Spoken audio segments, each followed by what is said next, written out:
नमस्कार। आकाशवाणी से प्रस्तुत है समाचार संध्या।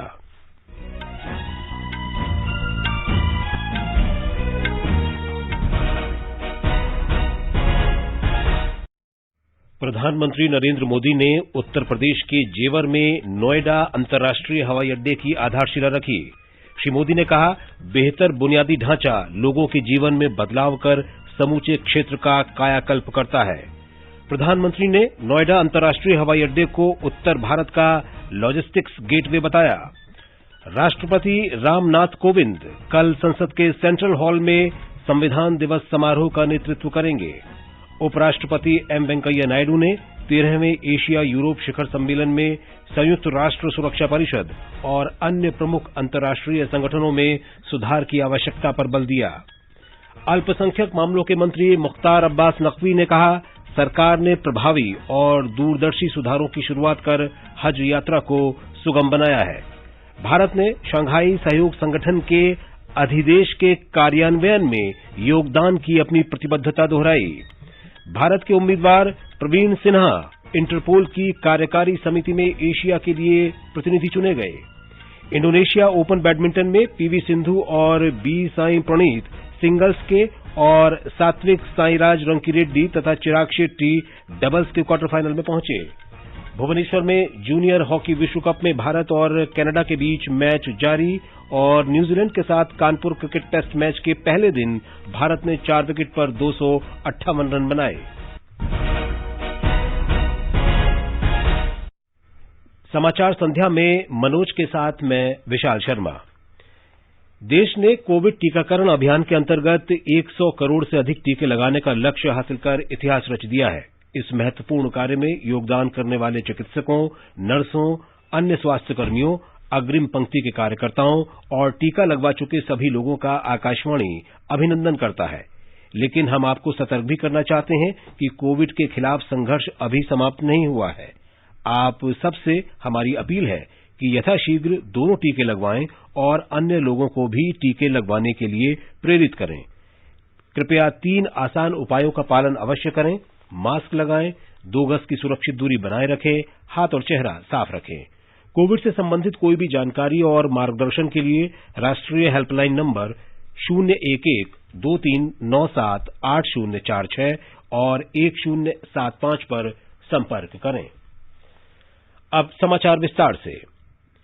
प्रधानमंत्री नरेंद्र मोदी ने कहा है कि नोएडा अंतर्राष्ट्रीय हवाई अड्डा आधुनिक बुनियादी ढांचे का मार्ग प्रशस्त कर विकास में महत्वपूर्ण भूमिका निभाएगा। उत्तर प्रदेश में गौतम बुद्ध नगर के जेवर में नोएडा अंतर्राष्ट्रीय हवाई अड्डे की आधारशिला रखते हुए श्री मोदी ने कहा कि 21वीं सदी के नए भारत में सबसे आधुनिक बुनियादी ढांचे का विकास किया जा रहा है। प्रधानमंत्री ने कहा कि बेहतर सड़कें, रेल नेटवर्क, हवाई अड्डे केवल बुनियादी ढांचा परियोजनाएं ही नहीं हैं, बल्कि ये लोगों के जीवन में बदलाव कर समूचे क्षेत्र का कायाकल्प करती हैं। उन्होंने कहा कि ये हवाई अड्डा उत्तर प्रदेश, विशेषकर पश्चिमी उत्तर प्रदेश के आर्थिक परिदृश्य को बदल देगा। श्री मोदी ने कहा कि इस हवाई अड्डे के निर्माण से न केवल रोजगार के भरपूर अवसर पैदा होंगे, बल्कि क्षेत्र से निर्यात को भी बढ़ावा मिलेगा। ये एयरपोर्ट विमानों के रखरखाव, रिपेयर और ऑपरेशन का भी देश का सबसे बड़ा सेंटर होगा। यहाँ 40 एकड़ में maintenance, repair and overhaul MRO सुविधा बनेगी, जो देश विदेश के विमानों को सर्विस देगी और सैकड़ों युवाओं को रोजगार उपलब्ध कराएगी। प्रधानमंत्री ने नोएडा हवाई अड्डे को उत्तर भारत का लॉजिस्टिक्स गेटवे बताते हुए कहा कि ये समूचे क्षेत्र को राष्ट्रीय गतिशक्ति मास्टर प्लान का शक्तिशाली प्रतिबिंब बनाएगा। इंफ्रास्ट्रक्चर प्रोजेक्ट की ताकत और बढ़ जाती है जब उनके साथ सीमलेस कनेक्टिविटी हो, लास्ट माइल कनेक्टिविटी हो। नोएडा इंटरनेशनल एयरपोर्ट कनेक्टिविटी की दृष्टि से भी एक बेहतरीन मॉडल बनेगा। नोएडा इंटरनेशनल एयरपोर्ट उत्तरी भारत का लॉजिस्टिक गेटवे बनेगा।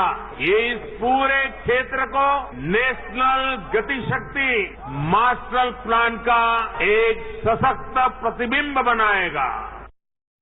श्री मोदी ने उत्तर प्रदेश के विकास की उपेक्षा के लिए पिछली सरकारों की आलोचना करते हुए कहा कि उन्होंने हमेशा राज्य के लोगों को झूठे सपने दिखाए। पहले की सरकारों ने जिस उत्तर प्रदेश को अभाव और अंधकार में बनाए रखा, वही उत्तर प्रदेश आज राष्ट्रीय ही नहीं अंतर्राष्ट्रीय छाप छोड़ रहा है। उत्तर प्रदेश यानी उत्तम सुविधा, निरंतर निवेश। यूपी की इसी अंतर्राष्ट्रीय पहचान को यूपी की इंटरनेशनल एयर कनेक्टिविटी नए आयाम दे रही है।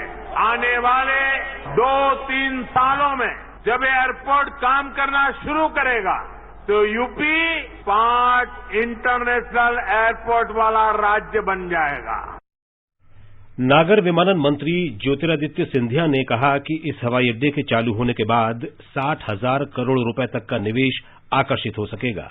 प्रधानमंत्री जी का निर्देश था कि एशिया का सबसे बड़ा हवाई अड्डा बनेगा तो उत्तर प्रदेश के जेवर में बनेगा। इस हवाई अड्डे में आने वाले समय में अनेक प्रगति के आसार होंगे। आने वाले समय में उत्तर प्रदेश में नोएडा, ग्रेटर नोएडा, गाजियाबाद और समूचे यमुना एक्सप्रेसवे के इर्द गिर्द क्षेत्र में प्रगति और विकास आएगी। 1 लाख रोजगार के अवसर सृजन हो पाएंगे और उसी के साथ साथ 60,000 करोड़ रुपए का निवेश आएगा। फैक्ट्रियां लगेंगी। हमारी जो उत्तर प्रदेश है आने वाले समय में एक औद्योगिक प्रदेश में परिवर्तित इस एयरपोर्ट के सहित भी हो पाएगी। उत्तर प्रदेश के मुख्यमंत्री योगी आदित्यनाथ ने कहा कि ये हवाई अड्डा पश्चिमी उत्तर प्रदेश के विकास में बड़ी भूमिका निभाएगा और इससे रोजगार के नए अवसर पैदा होंगे। पिछले 4.5 वर्ष के अंदर केवल गौतम बुद्ध नगर के अंदर ही जो कार्य हुए हैं, मेट्रो लाइन के विस्तारीकरण का 1125 करोड़ रुपए की लागत से कार्य संपन्न हुआ है।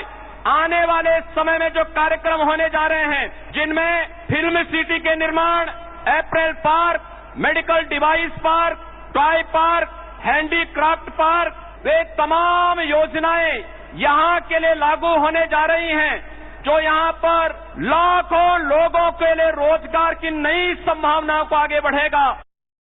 राष्ट्रपति रामनाथ कोविंद ने कहा है कि देश में लागू की जा रही नई शिक्षा नीति से युवाओं के रचनात्मक कौशल में सुधार होगा और क्षेत्रीय भाषाओं का विकास होगा। उत्तर प्रदेश में कानपुर में हरकोट बटलर प्रौद्योगिकी विश्वविद्यालय के शताब्दी समारोह में श्री कोविंद ने कहा कि नई शिक्षा नीति में क्षेत्रीय भाषाओं में अनुसंधान और वैज्ञानिक शिक्षा को प्रोत्साहित करने की सिफारिश की गई है। मुझे ये जानकर प्रसन्नता हुई कि राष्ट्रीय शिक्षा नीति 2020 को कार्य रूप देने के लिए एसबीटीयू में समुचित प्रयास किए जा रहे हैं। नई शिक्षा नीति द्वारा ऐसी उच्चतर शिक्षा की व्यवस्था की जानी है जो परंपरा से पोषण प्राप्त करती हो और अपने दृष्टिकोण में आधुनिक व भविष्य उन्मुख भी हो। नई शिक्षा नीति में त्रिभाषा सूत्र की संस्तुति की गई है। इससे विद्यार्थियों में सृजनात्मक क्षमता विकसित होगी तथा भारतीय भाषाओं की ताकत और बढ़ेगी। संसद के केंद्रीय कक्ष में कल संविधान दिवस मनाया जाएगा। राष्ट्रपति रामनाथ कोविंद संविधान दिवस समारोहों की अगुवाई करेंगे। उपराष्ट्रपति एम वेंकैया नायडू, प्रधानमंत्री नरेंद्र मोदी, लोकसभा अध्यक्ष ओम बिरला, मंत्री, सांसद और अन्य गणमान्य व्यक्ति इस अवसर पर उपस्थित रहेंगे। आम जनता से कोविड मानकों का पालन करते हुए संविधान की प्रस्तावना पढ़ने में राष्ट्रपति कोविंद के साथ शामिल होने का अनुरोध किया गया है।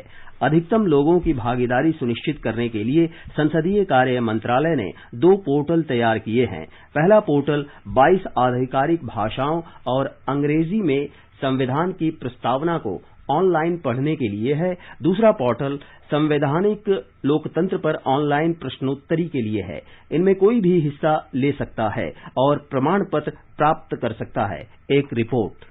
कल प्रस्तावना पठन में बड़ी संख्या में लोग भाग लेंगे। संविधान की प्रस्तावना भारत को संपूर्ण प्रभुत्व संपन्न, समाजवादी, पंथ निरपेक्ष और लोकतांत्रिक गणराज्य घोषित करती है। भारत का संविधान विश्व का सबसे बड़ा लिखित संविधान है। इस विस्तृत संविधान की झलक प्रस्तावना में देखने को मिलता है। प्रस्तावना को उद्देशिका भी कहा जाता है। भारत के संविधान की प्रस्तावना एक संक्षिप्त परिचयात्मक वक्तव्य है। यह संविधान के मार्गदर्शक उद्देश्य, सिद्धांतों और दर्शन का परिचय कराता है। इसे 26 नवंबर 1949 को संविधान सभा द्वारा अपनाया गया और यह 26 जनवरी 1950 को लागू हुआ। सुपर्णा साइकिया के साथ अनुपम मिश्र, आकाशवाणी समाचार, दिल्ली। संविधान दिवस की पूर्व संध्या पर आकाशवाणी का समाचार सेवा प्रभाग अपने स्पॉटलाइट कार्यक्रम में भारतीय संविधान के विभिन्न पहलुओं पर विशेष चर्चा प्रसारित करेगा। ये कार्यक्रम आज रात 9:15 बजे से FM गोल्ड चैनल और अतिरिक्त मीटरों पर सुना जा सकता है। गृह मंत्री अमित शाह ने कहा है कि पूर्वोत्तर राज्यों में शांति और ढांचागत विकास केंद्र सरकार की शीर्ष प्राथमिकता है। पूर्वोत्तर के सशक्तिकरण पर भारतीय वाणिज्य परिसंघ को संबोधित करते हुए श्री शाह ने कहा कि प्रधानमंत्री नरेंद्र मोदी ने 2014 के बाद 50 से अधिक बार पूर्वोत्तर की यात्रा की है। उन्होंने कहा कि पूर्वोत्तर राज्य 3 सिद्धांतों, सहानुभूति, सशक्तिकरण और सक्षम के साथ समृद्ध होंगे। श्री शाह ने कहा कि पूर्वोत्तर में राजनीतिक स्थिरता और शांति बनी हुई है। उन्होंने कहा कि पूर्वोत्तर को सशक्त बनाने और वहां विकास को मजबूती देने के लिए निवेश करने का समय आ गया है। श्री शाह ने कहा कि मोदी सरकार के सत्ता में आने के बाद से पूर्वोत्तर राज्यों पर अधिक ध्यान दिया जा रहा है। पूर्वोत्तर के इंफ्रास्ट्रक्चर को बढ़ाने में भी बहुत बड़ा 7 साल के अंदर आमूलचूल परिवर्तन, बड़ी बड़ी योजनाएं आज पूर्वोत्तर की मैं आपको दावे के साथ कह सकता हूं 2024 में हम फिर से जनादेश लेने जाएंगे। पूर्वोत्तर की सभी राजधानियां एयरपोर्ट से जुड़ी हुई हैं। पूर्वोत्तर के 8 में से 7 स्टेट रेल से जुड़े हुए और ढेर सारे नेशनल हाईवे बनाने का काम किया है। अरुणाचल के अंदर और 1200 करोड़ लगाया है। पूर्वोत्तर औद्योगिक विकास योजना के अंतर्गत 9वीं अधिकार प्राप्त समिति ने 105 औद्योगिक इकाइयों का पंजीकरण किया है। योजना के तहत अब तक कुल 2,631 करोड़ 19 लाख रुपए के प्रस्तावित निवेश के साथ 391 नई औद्योगिक इकाइयों का पंजीकरण किया गया है। इन औद्योगिक इकाइयों की परिकल्पित कुल प्रोत्साहन राशि 1,740 करोड़ 6 लाख रुपए है।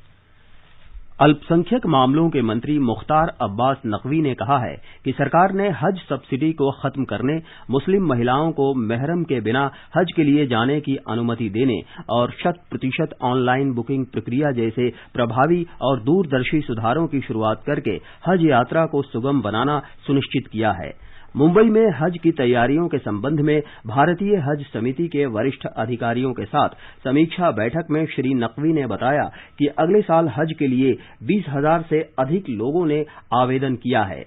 हज के लिए आवेदन करने की अंतिम तारीख 31 जनवरी का जिक्र करते हुए श्री नकवी ने बताया कि बिना मेहरम श्रेणी की सभी महिलाओं को लॉटरी प्रणाली से छूट दी जाएगी। राष्ट्रव्यापी टीकाकरण अभियान के अंतर्गत अब तक 119 करोड़ 38 लाख से अधिक कोविड रोधी टीके लगाए जा चुके हैं। कल 90,27,000 से अधिक लोगों का टीकाकरण किया गया। इस दौरान 9,119 नए मरीजों की पुष्टि हुई, जबकि 10,264 मरीज ठीक भी हुए। अब तक 3 करोड़ 39,67,000 रोगी स्वस्थ हो चुके हैं। स्वस्थ होने की दर 98.33% है। आकाशवाणी का समाचार सेवा प्रभाग आज रात 9:30 बजे कोरोना जागरूकता श्रृंखला के अंतर्गत फोन इन कार्यक्रम प्रसारित करेगा।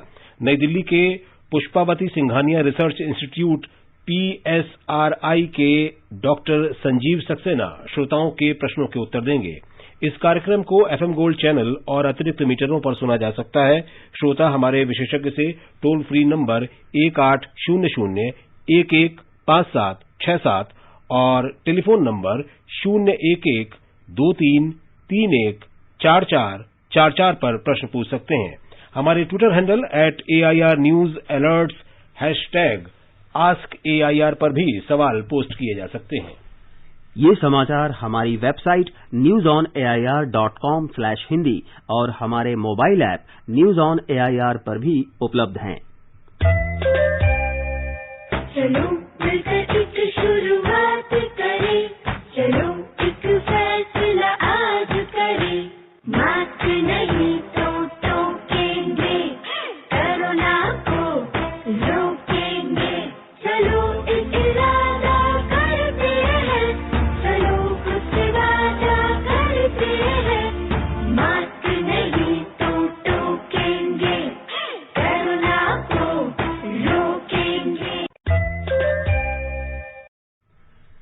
समाचार संध्या में आपका फिर स्वागत है।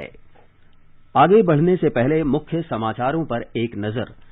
प्रधानमंत्री नरेंद्र मोदी ने उत्तर प्रदेश के जेवर में नोएडा अंतर्राष्ट्रीय हवाई अड्डे की आधारशिला रखी। श्री मोदी ने कहा, बेहतर बुनियादी ढांचा लोगों के जीवन में बदलाव कर समूचे क्षेत्र का कायाकल्प करता है। प्रधानमंत्री ने नोएडा अंतर्राष्ट्रीय हवाई अड्डे को उत्तर भारत का लॉजिस्टिक्स गेटवे बताया। राष्ट्रपति रामनाथ कोविंद कल संसद के सेंट्रल हॉल में संविधान दिवस समारोह का नेतृत्व करेंगे। उपराष्ट्रपति एम वेंकैया नायडू ने 13वें एशिया यूरोप शिखर सम्मेलन में संयुक्त राष्ट्र सुरक्षा परिषद और अन्य प्रमुख अंतर्राष्ट्रीय संगठनों में सुधार की आवश्यकता पर बल दिया।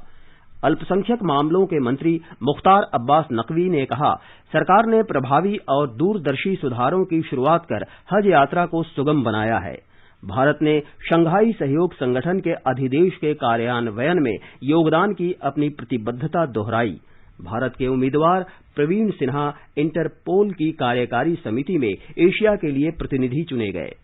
इंडोनेशिया ओपन बैडमिंटन में पीवी सिंधु और बी साई प्रणीत सिंगल्स के और सात्विक साईराज, रंकी रेड्डी तथा चिराग शेट्टी डबल्स के क्वार्टर फाइनल में पहुंचे। भुवनेश्वर में जूनियर हॉकी विश्व कप में कनाडा के साथ मैच में ताजा समाचार मिलने तक भारत 3-0 से आगे और न्यूजीलैंड के साथ कानपुर क्रिकेट टेस्ट मैच के पहले दिन भारत ने 4 विकेट पर 258 रन बनाए। स्वाधीनता आंदोलन के दौरान भारतीय जनमानस को उत्प्रेरित कर स्वतंत्रता का अलख जगाने और मातृभूमि के प्रति सेवा, समर्पण और त्याग की ज्वाला प्रज्वलित कर देने वाले अमर गीतों पर आधारित विशेष कार्यक्रम आजादी के तराने सुनना न भूलें। FM गोल्ड 100.1 मेगाहर्ट्ज पर प्रत्येक शुक्रवार शाम 4:45 पर परिक्रमा कार्यक्रम के अंतर्गत आजादी के तराने सिर्फ आकाशवाणी पर। उपराष्ट्रपति एम वेंकैया नायडू ने संयुक्त राष्ट्र सुरक्षा परिषद और अन्य प्रमुख अंतर्राष्ट्रीय संगठनों में सुधार की आवश्यकता पर बल दिया है ताकि वे समसामयिक वास्तविकताओं को प्रतिबिंबित कर सकें और समकालीन चुनौतियों से निपटने में सक्षम हो सकें। आज 13वीं एशिया यूरोप शिखर सम्मेलन में श्री नायडू ने कहा कि दुनिया तेजी से बदलती आर्थिक, तकनीकी और सुरक्षा चुनौतियों का सामना कर रही है और वर्तमान बहुपक्षीय प्रणाली इनसे प्रभावी तरीके से निपटने में विफल रही है। उन्होंने ये भी कहा कि सुधारित बहुपक्षवाद एक प्रमुख प्रेरक सिद्धांत है जिसे भारत ने मौजूदा वैश्विक संस्थागत संरचनाओं के उद्देश्यपूर्ण सुधार के लिए अपनाया है। विदेश मंत्री डॉक्टर एस जयशंकर ने आज शंघाई सहयोग संगठन परिषद की 20वीं बैठक में संगठन के अधिदेश को लागू करने के लिए रचनात्मक योगदान की भारत की प्रतिबद्धता दोहराई। उन्होंने कहा कि विश्व संगठन के व्यापार और आर्थिक एजेंडे के व्यावहारिक कार्यान्वयन की दिशा में बढ़ रहा है। ऐसे में संयुक्त गतिविधियों के जलवायु प्रभावों पर ध्यान दिया जाना चाहिए। डॉक्टर जयशंकर ने यह भी कहा कि प्रधानमंत्री नरेंद्र मोदी की एक सूर्य, एक विश्व, एक ग्रिड और ग्रीन ग्रिड पहल के आह्वान से मजबूत वैश्विक ग्रिड के विकास की ओर बढ़ने की संभावना है। केंद्रीय अन्वेषण ब्यूरो सीबीआई के विशेष निदेशक प्रवीण सिन्हा को अंतर्राष्ट्रीय आपराधिक पुलिस संगठन इंटरपोल की कार्यकारी समिति में एशिया का प्रतिनिधि चुना गया है। 2 पदों के लिए भारत के साथ कड़े मुकाबले में 4 प्रतिद्वंदी चीन, सिंगापुर, दक्षिण कोरिया और जॉर्डन के थे। सूत्रों के अनुसार भारत की ये जीत विश्व में व्यापक और समन्वित तरीके से किए गए चुनाव प्रचार का परिणाम है। इसके लिए मित्र देशों के साथ विभिन्न स्तरों पर द्विपक्षीय बातचीत कर महत्वपूर्ण समर्थन जताया गया। विदेश मंत्री डॉक्टर एस जयशंकर ने कहा है कि भारत 2021-25 के लिए यूनेस्को की विश्व धरोहर समिति चुना गया है। विदेश मंत्री ने इसे भारतीय कूटनीति के लिए एक अच्छा दिन बताया क्योंकि प्रवीण सिन्हा इंटरपोल कार्य समिति के लिए भी चुने गए।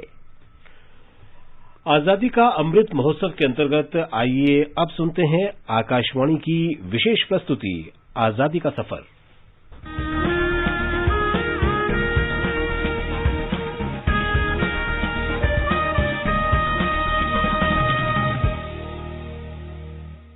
आजादी का सफर आकाशवाणी के साथ। एक राष्ट्र का जन्म। भारत का गौरवशाली स्वतंत्रता संग्राम आधुनिक विश्व के अब तक के सबसे बड़े संघर्षों में से एक है।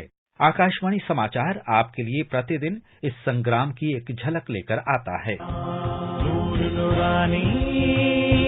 लेकर आया इश्क इलाही जलवा दिखाया।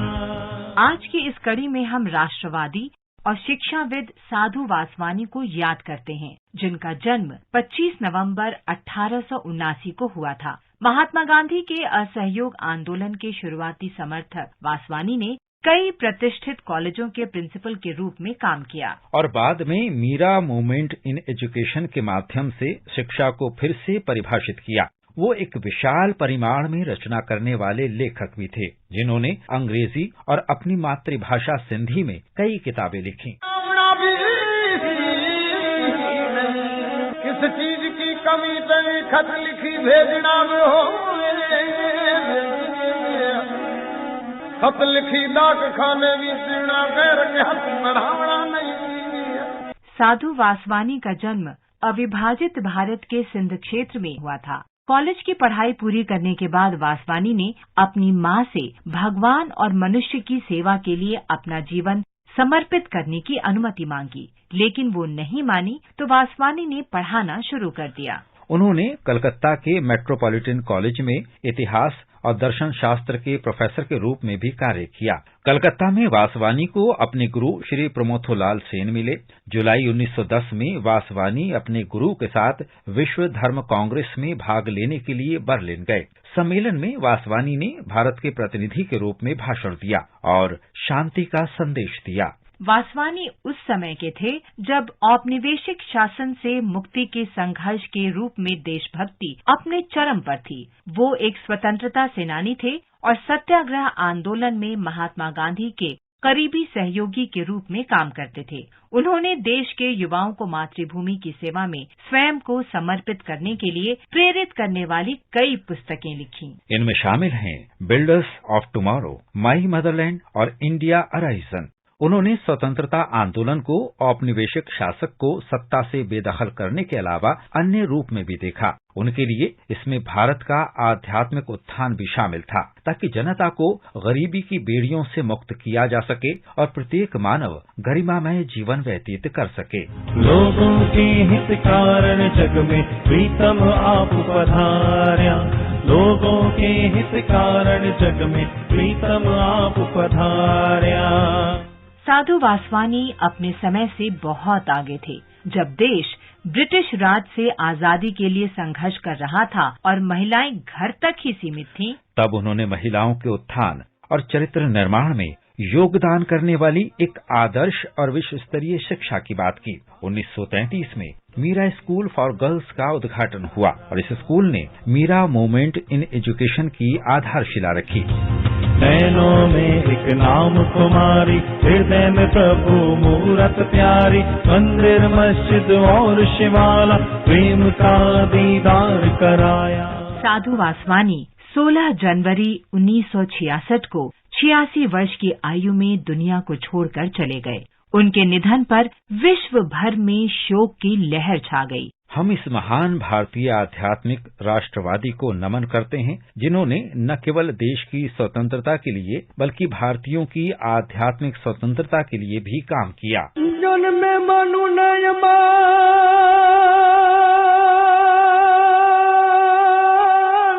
जन दिल भरी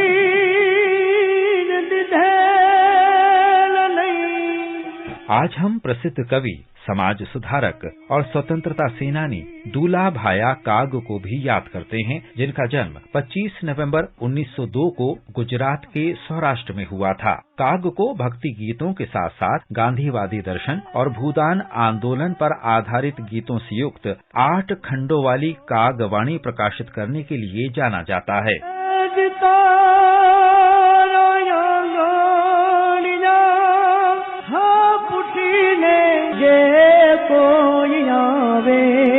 उन्होंने महात्मा गांधी और विनोबा भावे के लिए स्तुति भी लिखी। 1962 में काग को भारत सरकार ने पद्मश्री से सम्मानित किया था।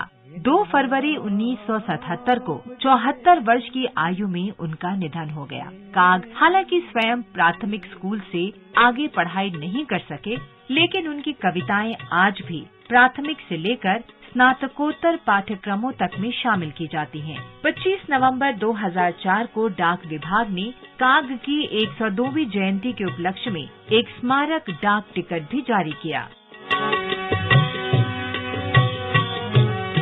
इसके साथ ही आजादी का सफर आकाशवाणी के संग श्रृंखला की ये कड़ी समाप्त हुई। मिलते हैं कल अगली कड़ी में।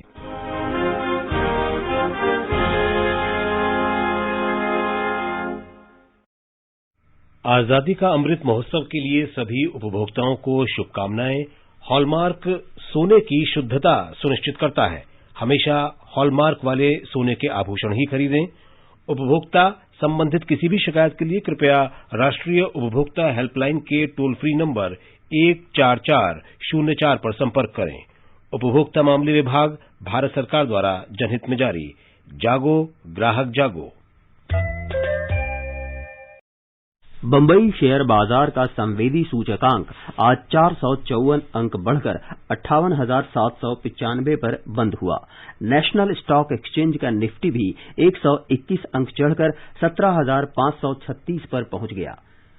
इंडोनेशिया ओपन बैडमिंटन के महिला सिंगल्स में भारत की पीवी सिंधु ने जर्मनी की यवोन ली को हराकर क्वार्टर फाइनल में जगह बना ली है। बी साई प्रणीत भी अंतिम 8 में पहुंच गए हैं। पुरुष डबल्स में सात्विक साईराज रंकीरेड्डी और चिराग शेट्टी ने भी क्वार्टर फाइनल में जगह बना ली है। जूनियर विश्व कप हॉकी में पूल बी के अपने दूसरे मैच में भारत का सामना कनाडा से हो रहा है। ताजा समाचार मिलने तक हाफ टाइम पर भारत ने 4-1 की बढ़त बना ली थी। मैच का आंखों देखा हाल आकाशवाणी के FM रेनबो और अतिरिक्त मीटरों पर प्रसारित किया जा रहा है।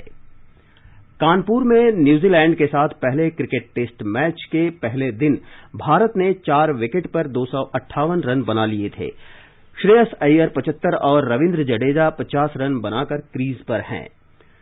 स्कॉर्पियन श्रेणी की चौथी पनडुब्बी INS वेला आज भारतीय नौसेना में शामिल की गई। इस अवसर पर नौसेना अध्यक्ष एडमिरल करमबीर सिंह ने कहा कि प्रोजेक्ट 75 भारत और फ्रांस के बीच सामरिक सामंजस्य का प्रतीक है। इससे देश की नौसैन्य शक्ति में इजाफा होगा। पनडुब्बी के निर्माण में अनेक भारतीय कंपनियों का सहयोग मेक इन इंडिया की अवधारणा का सही प्रतिनिधित्व करता है। मौसम विभाग ने तमिलनाडु के तूतीकोरिन, तिरुनेलवेली, तेनकासी, रामानाथापुरम और कुछ और जिलों के लिए कल रेड अलर्ट जारी किया है। और अंत में मुख्य समाचार एक बार फिर। प्रधानमंत्री नरेंद्र मोदी ने उत्तर प्रदेश के जेवर में नोएडा अंतर्राष्ट्रीय हवाई अड्डे की आधारशिला रखी। श्री मोदी ने कहा, बेहतर बुनियादी ढांचा लोगों के जीवन में बदलाव कर समूचे क्षेत्र का कायाकल्प करता है। प्रधानमंत्री ने नोएडा अंतर्राष्ट्रीय हवाई अड्डे को उत्तर भारत का लॉजिस्टिक्स गेटवे बताया। राष्ट्रपति रामनाथ कोविंद कल संसद के सेंट्रल हॉल में संविधान दिवस समारोह का नेतृत्व करेंगे। उपराष्ट्रपति एम वेंकैया नायडू ने 13वें एशिया यूरोप शिखर सम्मेलन में संयुक्त राष्ट्र सुरक्षा परिषद और अन्य प्रमुख अंतर्राष्ट्रीय संगठनों में सुधार की आवश्यकता पर बल दिया। अल्पसंख्यक मामलों के मंत्री मुख्तार अब्बास नकवी ने कहा, सरकार ने प्रभावी और दूरदर्शी सुधारों की शुरुआत कर हज यात्रा को सुगम बनाया है। भारत ने शंघाई सहयोग संगठन के अधिदेश के कार्यान्वयन में योगदान की अपनी प्रतिबद्धता दोहराई। भारत के उम्मीदवार प्रवीण सिन्हा इंटरपोल की कार्यकारी समिति में एशिया के लिए प्रतिनिधि चुने गए। इंडोनेशिया ओपन बैडमिंटन में पीवी सिंधु और बी साई प्रणीत सिंगल्स के और सात्विक साईराज रंकीरेड्डी तथा चिराग शेट्टी डबल्स के क्वार्टर फाइनल में पहुंचे। भुवनेश्वर में जूनियर हॉकी विश्व कप में भारत ने कनाडा के साथ मैच में हाफ टाइम तक 4-1 की बढ़त बना ली है।